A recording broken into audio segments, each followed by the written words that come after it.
Hi there guys, just want to recap over the Concerta XL info that I gave you. I forgot to mention some side effects that I personally noticed. Not everyone might notice this, but they're quite common. So I'm doing this video totally unplugged. I haven't been taking my meds now for a number of weeks. I'm trying to do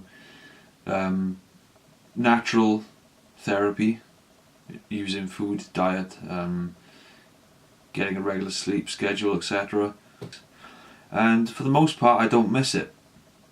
However, I do think that there are times when I need something extra to help me, and I'm still kind of not sure whether I'm going to pursue a different kind of medication, because I know that really I do need that extra boost to help me focus, because there's only so many natural things that you can do. If you have ADHD, you're going to have a problem. You're at a disadvantage naturally, so you've got to try and do everything you can to help yourself. But anyway, here are some of the side effects that I noticed. The first one I noticed was about an hour and a half into taking the tablet, when it would kick in, my hands would get really cold. Not just my hands, but also my feet. I'd also get a really dry mouth, and I'd need to drink water every 5 minutes, and I'd be going to the toilet excessively. I'd also have muscular tension. My jaw would clench, my neck, back of my head, and down the back of my neck, which would ultimately exacerbate my sleeping problems, because I already have an issue with insomnia. So as you can imagine, when I'd go to sleep at night, I'd be all tense, and my body wouldn't be able to relax. So that's not good. It's going to make you more irritable anyway. And I found that Concerta makes you more angry. It does. I mean, I'd be driving around in the car and I wouldn't even need to be in a rush, and I'd be like, come on, let's go. But it's just something about it. It just riles you up if you're on a higher dose than you need. And I'm not bashing this medication, alright? I'm just saying, you need to figure out what works for you. This didn't really work for me, so it just made my problems worse. It would also cause me to stutter.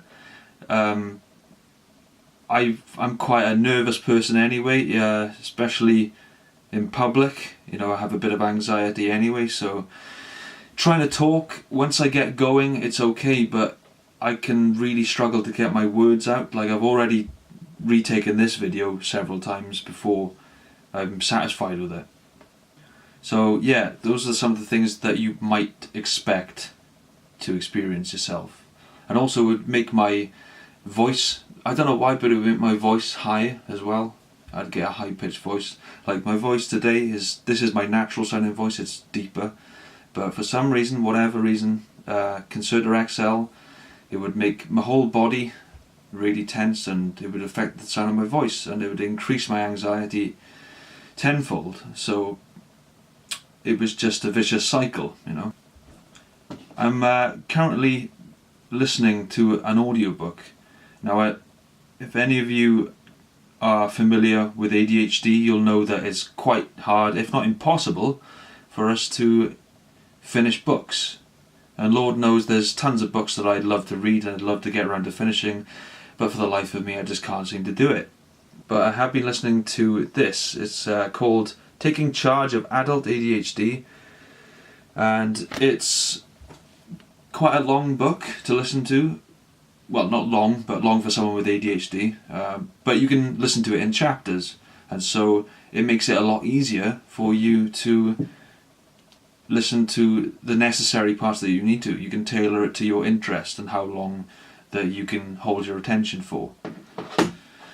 For some reason, just having somebody talk makes it easier. Like for me personally, I find it easier to listen or watch rather than to read. I think this is quite a common problem with ADHD. Also, another little tip is, if you have issues with organisation, I suggest you just get a printable calendar like this. So just print it out. Yeah, I can't really see that, but easy to find, free to use, and I just blue tack it to the wall nice and big so I can read and I'm not going to forget anything. Or I set an alarm on my phone using the clock app and I put it in the diary, and I'll get a notification when I need to be reminded of what I need to do. So that's all for today, guys. Just a quick video to update you about Concerta XL. If you're thinking of taking it, what you need to expect, because you might be unpleasantly surprised, or it could work for you. The only positive I can say for me was that it definitely helped with my concentration. It made me razor sharp to the point I was like some sort of sentinel. I'd just be like on the lookout. I'd be hyper aware of everything. But for me personally, the cons outweigh the pros. So thanks for joining me, guys. I'll speak to you soon. Bye.